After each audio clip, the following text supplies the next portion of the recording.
생존 우선순위 뉴스 2025년 3월 8일자를 진행하도록 하겠습니다. 오늘의 편집 내용 제목들이 되겠습니다.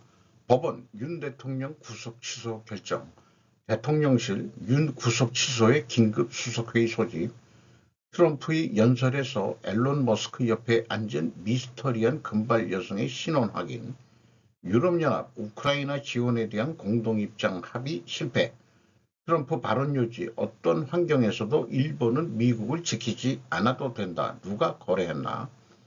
신세계 질서의 변화, 일본화의 오류, 마녀, 강풀 원작 드라마 이런 내용도 제가 관심사항이라서 편집을 해봤습니다.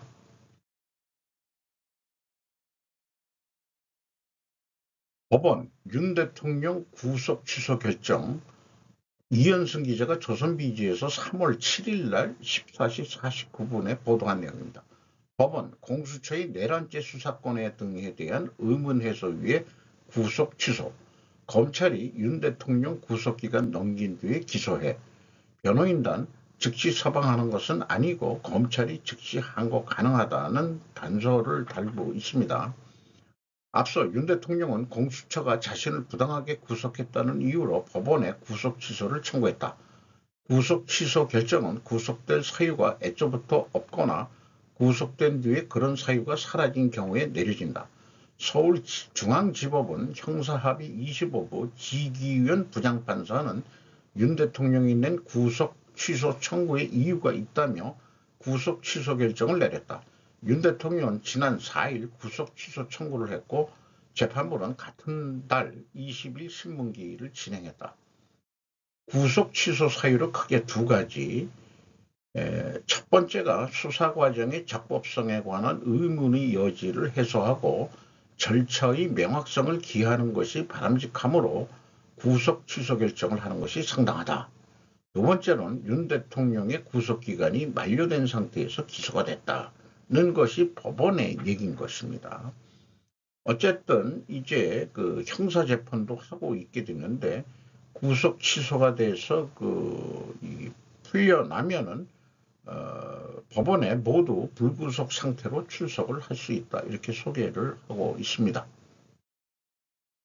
대통령실 윤 구속 취소의 긴급수석회의 소집, 곽진웅 기자가 서울신문에서 보도를 했습니다.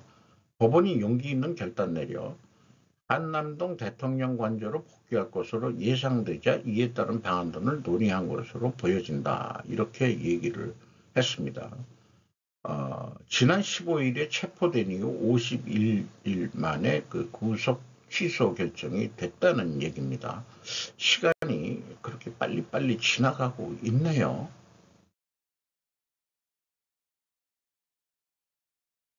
트럼프의 연설에서 앨런 머스크 옆에 앉은 미스터리한 금발 여성의 신원 확인. 뭐 좀 궁금하기는 했는데 역시 그 미국 뉴스도 되게 궁금하니까 취재를 한 것 같습니다. 리엠 아르차키 데일리 비스트 화요일 3월 6일 날 보도한 내용입니다. 머스크 옆에 앉은 여성은 펜실베니아 출신의 미용사 헤더 발렌티노라고 그녀의 전 고용주는 뉴스위크와의 인터뷰에서 말했다. 대통령 연설에 초청될 만한 그런 인물인지 여부는 잘 모르겠네요. 캡션에서 클립을 이용한 사용자는 머스크가 물과 아기를 원하시원하고 농담을 던졌다고 말했다. 올해 53세인 머스크는 최소 13명의 자녀와 4명의 다른 여성이 낳았다. 기록에 따르면 그녀는 20대인 아들과 딸이 있습니다. 1996년부터 그녀는 민주당원으로 등록되어 있습니다. 웃긴데 마치 그들과 함께 있는 것처럼 보였지만 그렇지 않았기 때문입니다. 그들은 서로 모릅니다. 그들이 거기서 만났다고 확신합니다. 왜 이런 추측을 특별한 관계인가? 머스크와 이 여성의 관계에 대한 추측은 억만장자의 오랜 연하의 역사로 인해 그런 아이디어에서 무성하게 퍼져 나갔다는 얘기죠. 뭔가 관계가 있는 거 아니냐. 이런 얘기인데 이 정도가 이제 금발 미녀라고 보통 하나요? 여성은 몇 살인지 잘 모르지만 나이 들어 좀 보이긴 하네요. 옆에 섰는데 여기 난간 이 펜스 봉으로 이쪽이 공화당이면 이쪽은 민주당인 것 같기도 하죠. 요 밑에 있는 남자를 보면은 그 유명한 영화 감독 그 이름 기억이 안 납니다만은 이쪽이 공화당 의원들인 것 같고 이 장면은 트럼프가 연설하면서 머스크 칭찬할 때 이 뭐 박수 쳐주는 그런 것 때문에 되게 뭐 좋아라 하고 보는 것 같은 그런 거 있으니까 오히려 이 여자하고 그 옆에 서 있는 남자가 뭔가 관계가 있는 것 같죠. 머스크는 아닌 것 같고 그렇습니다. 그러니까 넌 왜 좋아하냐고 앞에 있는 남자가 그 민주당 애들이 왜 박수 쳐주고 난리야. 이런 근데 그런 것 같지도 않네요. 요거는 야유 부리는 거 아니에요? 음, 그 영화 감독은 탈렌티노인가? 그렇죠? 그 사람 맞죠? 그러네요.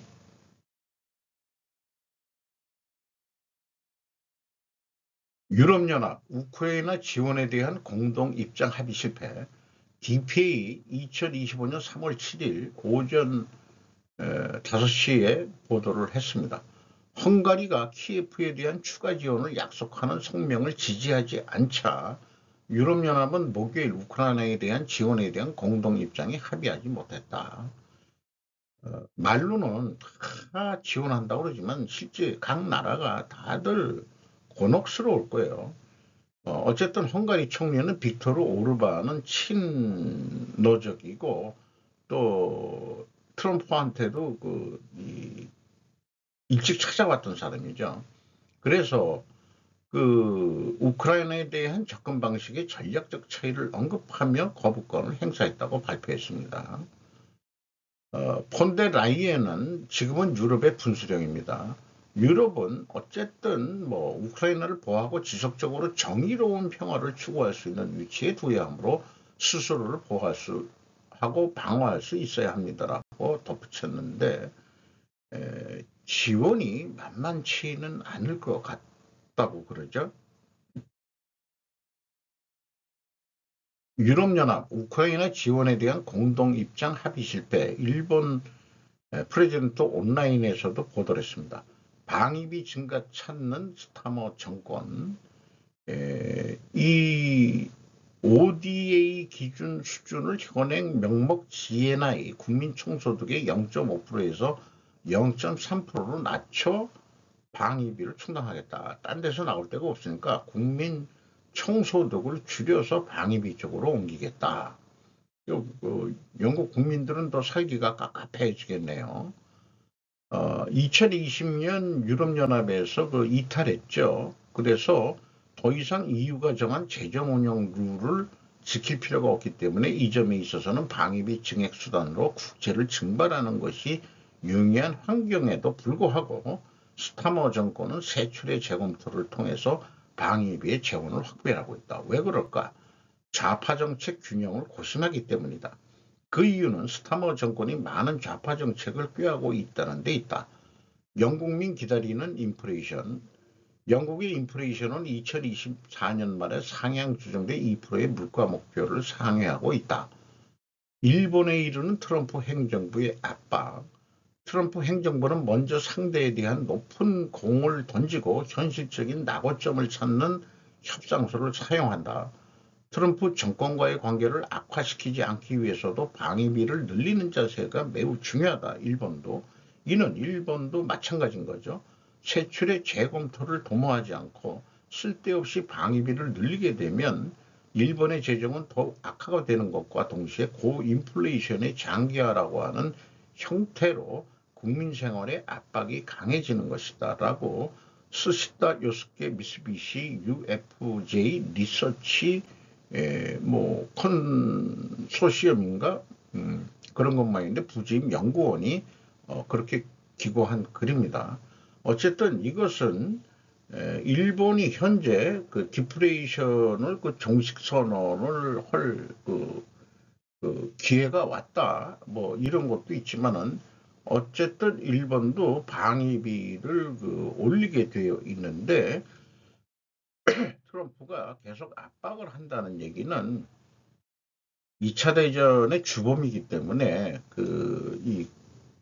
보통 국가화되는 것을 막았는데 이렇게 되면은 일본 보통 국가화되는 거 오케이다. 이런 얘기도 되겠습니다. 트럼프 발언 요지 어떤 환경에서도 일본은 미국을 지키지 않아도 된다. 누가 거래했나? 오카다 미즈키가 산케이 신문에 보도한 내용입니다. 3월 7일 날 미일 안보조약의 편무성을 비판했다. 기자들이 나토 국가들이 국방비를 충분히 지출하지 않을 경우 미국은 나토 국가들을 방어하지 않겠느냐고 물어서 일본의 비유로 대답을 한 모양이에요. 일본과는 매우 흥미로운 거래를 맺고 있다. 나는 일본을 매우 좋아한다. 이걸 좋아한다는 말 믿으면 안 됩니다. 우리는 일본과 훌륭한 관계를 가지고 있다. 그러나 미국은 일본을 방어해야지만 일본은 미국을 방어할 필요가 없다. 알고 있나? 그런 내용으로 되어 있다. 그런데 죄송합니다.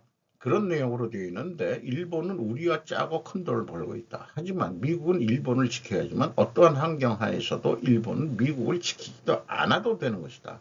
내가 묻고 싶은 건 나토에도 같은 얘기를 하고 싶은 거죠. 누가 이런 딜을 맺었느냐. 이제는 아니다.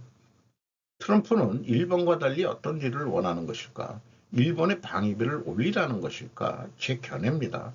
아니면 이제 보통 국가가 되어도 된다는 의미로 해석되기도 합니다. 미일 안보조약의 편무성, 일방성이라고 볼 수 있겠어요. 문제라면 그렇다면 한미 방위조약에도 같은 잣대로 들이댈 것인가? 방위조약은 일본과 달리 동맹 성격이기 때문에 미국이 공격을 당하면 한국군이 파견될 수도 있다. 그거는 실제 우리가 실행을 했죠. 박정희 대통령 때 미국을 위해서 베트남에 파병을 했습니다. 트럼프는 이거를 알 것입니다. 유엔 평양 평화유지군에 의해서 일본 자위대가 어디 중동 어디 간다. 우리나라도 갔기 때문에 유엔군 이름으로 가는 거 말고 나라마다 방위조약에 의해 가지고 가는 것은 우리는 실행을 한 적이 있다 이 말이에요. 이 틀립니다. 저는 그렇게 인식을 합니다. 목로 동심 파괴, 신세계 질서의 변화, 줄을 잘 잡아야 된다. 지금 변해가는 세상은 미러 대 유럽과 중국 대충 누가 이길 줄 알아야 되지 않느냐. 저도 미러 쪽에 두고 있습니다. 유럽과 중국이 친해질 거냐?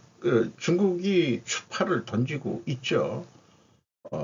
어쨌든 지금 미국 입장에서는 미국이 러시아를 친하게 지내려는 궁극적인 목적은 중국을 해체하기 위해서 그렇게 하는 것이라고 저는 이해를 하고 있습니다.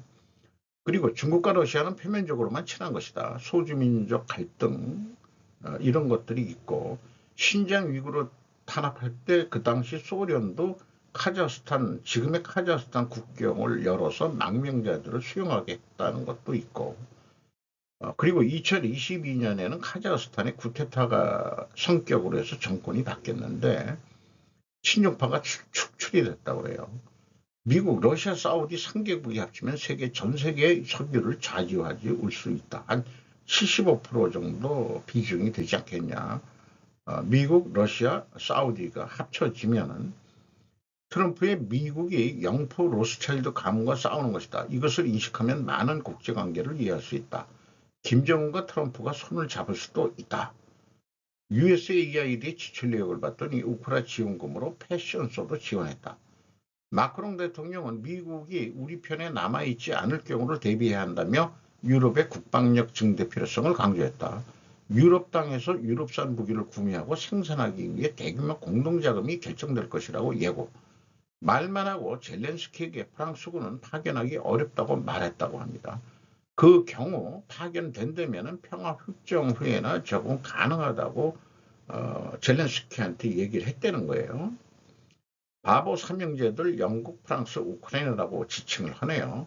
EU가 1229조 원 동원 재무장 계획을 공개했는데 이런 상태에서 프랑스 국가신용등급은 하락했다라고 소개를 하고 있고, 이스라엘군 친임 참모총장이 하마스 아직 물리치지 않았다라고 발언을 했답니다. 가자지구에 팔레스타인이 다시 들어오지 못하게 할 것이다. 가자지구의 표면상으로는 멋진 카지노 리조트를 만들어야 된다. 들어오면은 또 전쟁이 일어난다. 이런 표현을 했다는데, 사실은 제가 이해하기로는 가자지구 앞바다에 가스전이 터졌다는 거죠. 그거를 해서 이스라엘도 이제 산유국이 돼가지고 다른 데서도 이스라엘 딴 데서도 그 석유가 나오기 때문에 그 이스라엘 사우디를 연결하고 인도까지 연결하는 그런 그 석유 라인, 미국 나름대로의 그 파이프라인이라고 그러나요? 그거를 중국말로는 이제 1대1로 같은 거를 미국도 그 구축을 한다. 이런 얘기고, 이스라엘은 아직 포로들을 다 돌려받지 못했기 때문에 휴전 상태가 계속될 것 같지는 않다는 그런 얘기인 것 같습니다. 휴전을 해도 자꾸 공격하는 이스라엘, 가자지구 이스라엘이 먹는 것을 반대하는 이유, 미국 공화당 유엔 탈퇴 법안 발의 100주수표 더 이상 없다. 미국이 탈퇴하면 유엔은 존재 가치가 없죠. 그러면 어디로 갈 거냐, 유엔이. 2차 대전 후에 미국의 돈으로 많이 졌는데, 미국 자체가 유엔에서 탈퇴하면은 미국 땅에서 유엔이 나가야 될 것 같다 말이에요. 그런데 걱정이 하나 있다. 2024년 빌더버그 회의 어젠다에 데이터 기반 AI 전자정보 탄생 이런 것들이 논의가 됐고, 우리 요즘은 우리 골든 에이지 시대로 지금 표현을 하고 있고, 금 시대라고 그러죠. 그리고 미국의 개신교가 문제다. 에반게리온 복음주의. 세계 정부 만드는데 가장 큰 저항 세력은 개신교였는데, 트럼프가 이 개신교를 껴안고 전자정부를 지향한다. 개신교 신자들의 딜레마이다. 트럼프 2.0에서 개신교 많이 지지합니다. 그게 걱정이기도 하다, 이렇게 표현을 하네요. 그런데 그 암살을 귀 스치는 거로 고개를 돌렸기 때문에 귀를 스쳐서 생명을 구한 트럼프가 아무래도 신이 나를 보호해 준다고 해서 그런 표현을 하면서 개신교 한테 많이 지금 점수를 따고 있다는 얘기죠. 그리고 또한 미국 불법 이민자들을 추방도 하지만은 자격을 갖추게 되더라도 싸게 이용할 계획이다. 이런 표현도 하네요. 업그레이드된 통치 방식을 누가 지배할 것이냐. 전 세계 엘리트 모임 빌더버그 회의 올해 의제는 AI였다. 70번째 그 빌더버그 회의가 2024년에 있는데, 여기에 그 피터 틸이라는 사람이 아주 뭐 중요한 사람이라고 소개를 하고 있네요. 샘 올트만도 참석을 했고, 트럼프가 어디까지 영포 로스차일드와 싸울 것인가. 지금 그 관계를 트럼프와 영포 로스차일드의 싸움 관계로 해서 전 세계 정세를 이해해야 된다. 이렇게 얘기를 하고 있네요. 그리고 아마존이 이제는 클라우드 기반 정보기관이 되었다라고 소개를 하고 있습니다. 이 아마존에 들어간 사람이 알렉산더라는 사람이, 이 사람이 미국에 행해진 대량 불법 감시 프로그램을 지휘해서 세계적인 스캔들을 일으켰던 장본입니다. 그런데 이런 사람이 아마존에 들어갔다면은 정부 기관의 데이터들이 아마존의 서버에 다 들어가면은 이 아마존이 이제는 국가정보기관 같은 힘을 갖게 될 것이다. 그리고 아마존의 AWS인가 그거를 일본도 도입을 한다라고 벌써 얘기가 나왔죠.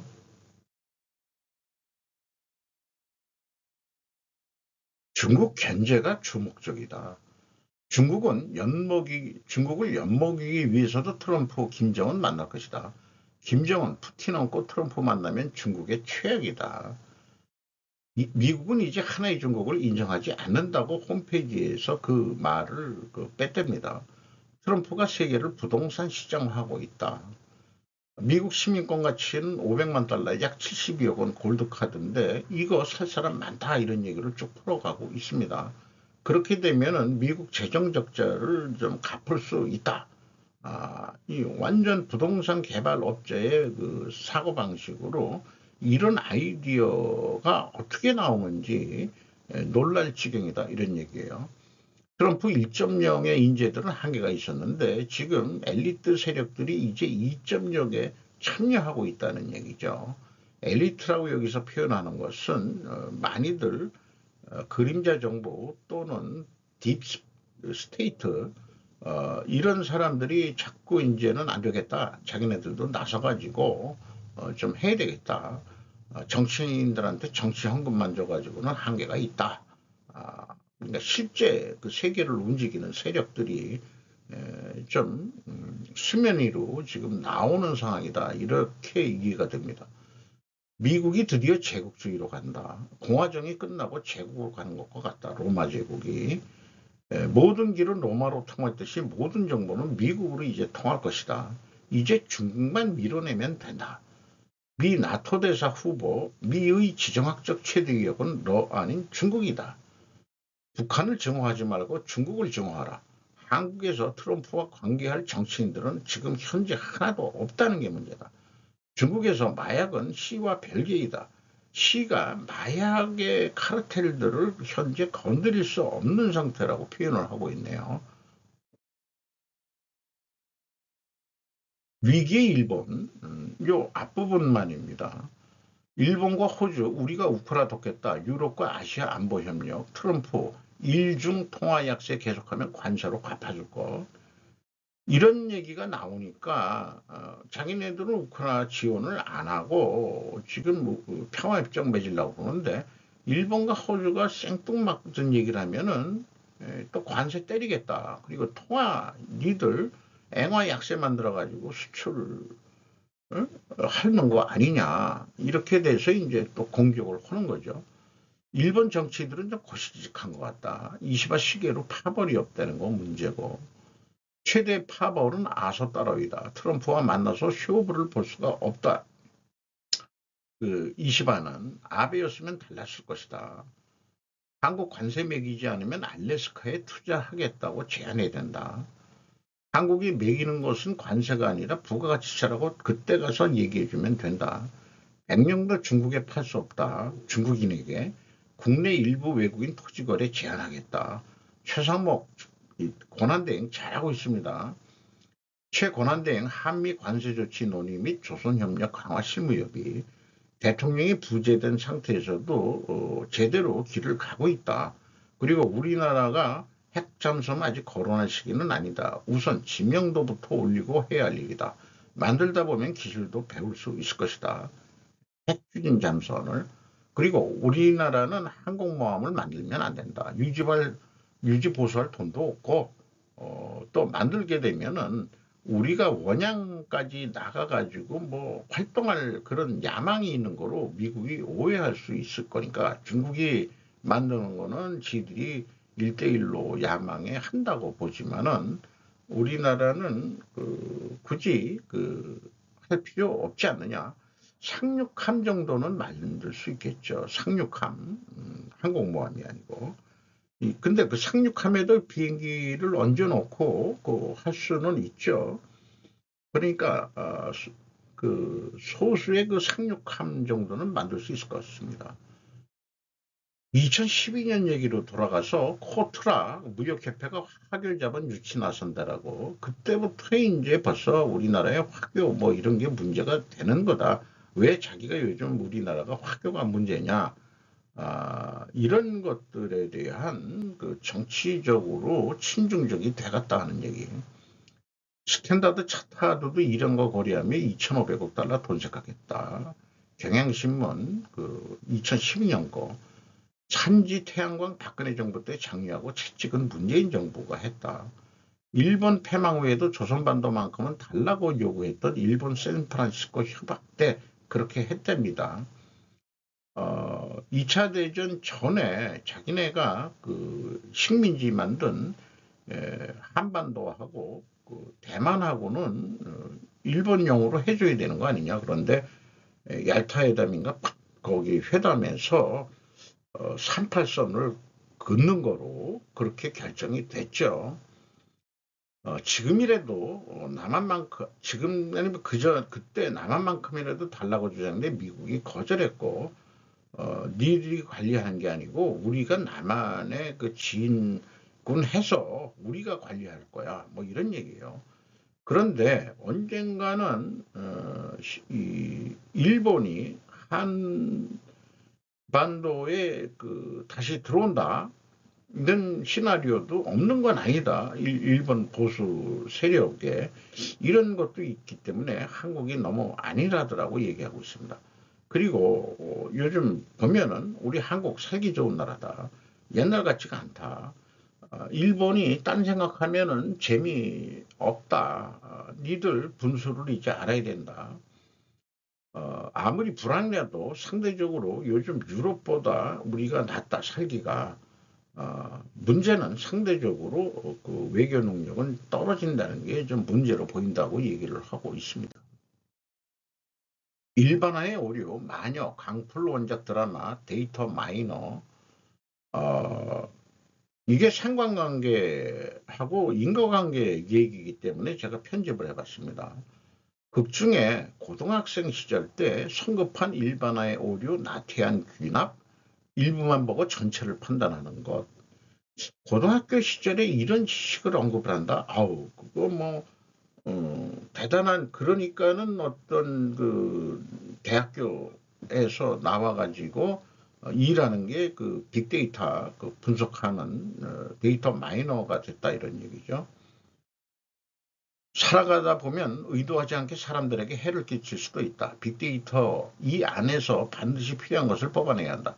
분석한 데이터에서 공통된 패턴이 발견됐다라고 이제 스토리 전개가 내가고 있는데 전형적인 상관관계 논리로 어떤 패턴을 찾으려면 빅데이터가 필요하다. 그 패턴을 찾는 상관관계를 찾는 일은 많은 시간과 경험이 필요할 수도 있다. 개인적으로 상관관계는 저는 그런 시간과 그런 머리도 없기 때문에 안 합니다. 인과관계를 밝히는 방법으로 할 수 없을까라는 생각을 해보게 되고요. 그 패턴이 나온 것은 5가지를 정리를 했는데 마녀이기 때문에 그녀와 같은 공간에 있으면 위험하다. 그녀와 대화를 주고받으면 위험하다. 그녀와 아는 사이면 위험하다. 이름까지 그녀가 알고 있으면 더 위험하다. 그녀에게 사랑 고백을 하면 위험하다. 위의 법칙을 모두 어길 시에는 반드시 죽는다. 이 가설이 성립되기 위해서는 필요한 전제 조건은 여주와 주인공의 호감을 가지고 있어야 한다. 이 가설을 입증하기 위해 남자 주인공은 자신이 직접 실험에 참여하는 게 6회까지 진행이 된 것을 봤습니다. 2가지 상관관계로 보이는 사실에 원인 과정을 우선해 보기로 한번 생각을 해보게 된다. 원인 과정이 맞으려면 필연적으로 존재할 다른 결과의 증거를 우리는 찾으면 됩니다.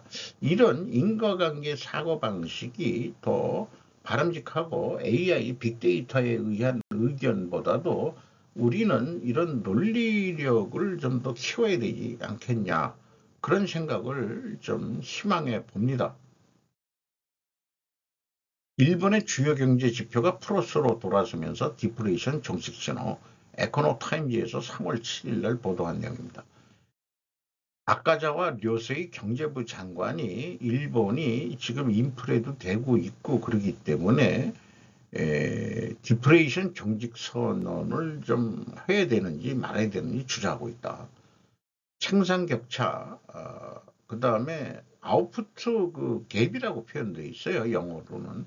소비자 물가지수, GDP, 디플레이터, 단위 노동 비용 등 4가지 주요 지표가 모두 플러스로 돌아섰다고 밝혔다. 특히 2024년 4분기 생산량 격차는 6분기 만에 처음으로 플러스로 전환되어 강력한 수요를 예고했다. 일본은행은 안정적인 2% 인플레이션을 달성을 위한 진전을 이유로 10년간 경기 부양책을 종료한 후에 1월에 금리 0.5% 인상을 했죠. 0.5% 많이 올린 것도 아니죠. 그러나 정부는 디플레이션 종식을 공식적으로 선언하는 것이 추가적인 재정 부양책을 도입하는 데 한계가 있을 수 있으므로 신중한 태도를 유지하고 있다. 근데 군비를 늘리기 하고 뭐 이러려고 그러면은 인플레가 될 수밖에 없을 거예요. 일부 분석가들은 디플레이션 종식을 발표하면 7월 일본 참의원 선거를 앞두고 정치적 지지가 강화될 수 있다고 제안합니다. 러시아의 대규모 제재 검토, 우크라이나 정전 압박, 공격 비판, 트럼프 미국 대통령이 자 미러가 미러 관계라고 간다고 그러지만은 지지통신 외신부는 트럼프 대통령이 SNS 상에 러시아에 대해서도 압박을 가지고 있다, 하고 있다. 러시아가 현재 전장에서 우크라이나를 철저히 때려 눕히고 있다고 하는 사실에 근거해 러시아의 대규모 제재나 관세 인상을 강하게 검토하겠다고 표명했답니다. 더 늦기 전에 지금 바로 교섭 테이블에 도착해야 한다라고 강조해 러시아와 우크라이나 쌍방 정전 교섭 개시를 호소했다. 그래서 관련된 뉴스로 러시아, 우크라이나와 조건부 휴전 합의 마련 관계자 블룸버그에서 이것도 3월 8일 날 오늘 나온 얘기입니다. 러시아는 최종적인 평화 유지 활동의 경계를 확립하는 데 매달릴 것이라고 말했답니다. 여기에는 구체적으로 어느 나라가 참여할지에 대한 합의도 포함될 것으로 알려졌다. 젤렌스키 우크라이나 대통령과 트럼프 대통령이 지난주 회담은 결련됐지만 양국 당사자들은 다음 주 사우디에서 회동을 가질 예정이다. 트럼프 당선인은 그 집무실에서 푸틴 당선인도 딜을 원한다고 확신했답니다. 필요 이상으로 관대해질 것이라고 트럼프 씨는 푸틴 씨를 평가했다. 그리고 표현한 거는 러시아보다도 우크라이나를 상대하는 게 더 어렵다라고도 표현을 했답니다. 고려인 경영권 일단 방어, 이달 주청서 MBK가 재격돌, 김범회 기자가 뉴델리에서 2025년 3월 7일 날 보도한 내용입니다. 법원은 집중투표제 효력만 인정하고 나머지는 무효다. 이렇게 하고 임시주청소 선임된 이사 무효, 이사회 장악 실패, 집중투표제 고려인 측의 유리, 향후 표대 언론 부담이다. 법원이 이번에 그 소송, 가처분 소송에 대해서 뭐 여러 안건이 있는데 집중투표제만 인정을 하고 나머지는 그 무효다. 이렇게 해서 주총에 이제 다시 그 의안을 표대결을 해야 되는데 실질적으로 그 고려인 지분보다 그 좀 높은 게 사실입니다. 약간의 차이라고 있지만은 최인범 회장 측이 우호 지분으로 지금 가지고 있다는 걸 포함해서죠.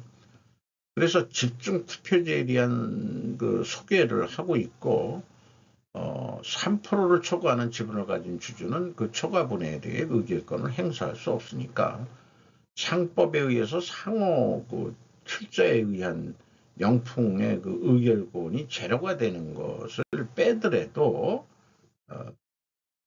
이 집중투표제가 유효하다고 봤기 때문에 의호 주분 내지 소액주주, 이 기타 주주가 약 19.8%인데 그 중에서 4 내지 5%가 국민연금인데 이 차이가 이 영풍이 40.95%고 고려인이 39.16%니까 한 1.8% 정도 그 MBK 영풍이 많은 거예요. 그런데 국민연금이 4, 5%니까 국민연금이 고려인 측에 손 들어주면 또 소액주주도 손 들어주면은 그럴 확률이 높아 보입니다. 그러면은 고려인의 그 최 씨가 경영권을 유지할 수 있다고 보는데요. 저는 사실상 고려인의 승리라고 법원이 애매하게 판결을 했습니다만은 고려인의 승리다. 집중투표제가 유효하다. 법원이 인정한 거니까 집중투표제 가지고 이제 영풍 MBK가 뭐라고 얘기는 할 수 없는 거죠. 이제 표대걸로 의안들을 하나하나 하면 된다 이게요. 이사수 상한 설정, 액면분할, 사회이사 이사회 의장 선임, 배당 기준일 변경, 분기배당 도입 이런 등등이 이번 정기 주총에서 표대결로 이루어질 것 같다. 시간이 많이 걸릴 것 같아요. 일반적으로 형식적으로 흘러갔던 주총이 경영권 다툼 때문에 어디서 할래는지는 모르지만은 큰 장소를 빌려야 될 것 같네요. 미 유력 일간지 일제 보도로 재확인된 트럼프가 러시아를 찬양하고 가까워진 이유, 아베카 스미가 3월 8일 날그 언론 야후 재판에서 직접 보도를 한 내용입니다. 결연된 미우 회담부터 지금까지 정리한 거를 뭐 여러 뉴스가 나와서 우리가 알고 있는 얘기고요. 미우 회담의 말타면 계획적인 것이었나 방대한 선거 원조 자금의 용도의 부정이 파헤쳐지기 때문이라는 설로도 보인답니다. 그리고 그 우크라이나계 미디어의 3분의 2가 자금의 일부는 USAID로부터 사실이 우크라이나 국민에게 보도되지 않았다는 미 보도도 있답니다. 트럼프는 왜 우크라이나에 차가운가? 뭐 싫어했답니다. 그리고 이 좌파들은 트럼프 디레인지먼트 신드롬이라고 트럼프 창만 저국은 뭐 해가지고 무작정 공격하는 거. 트럼프는 왜 러시아에 접근하고 싶은가? 한마디로 반중이죠. 미국이 중국이야말로 진정한 적이라고 위협이라고 이렇게 얘기했고 실질적으로 러시아와 중국의 관계를 갈라놓기 위해서 모든 것을 지금 하고 있는 거다. 이게 제대로 짚은 내용입니다. 이상 마치도록 하겠습니다. 구독, 좋아요 부탁드려요.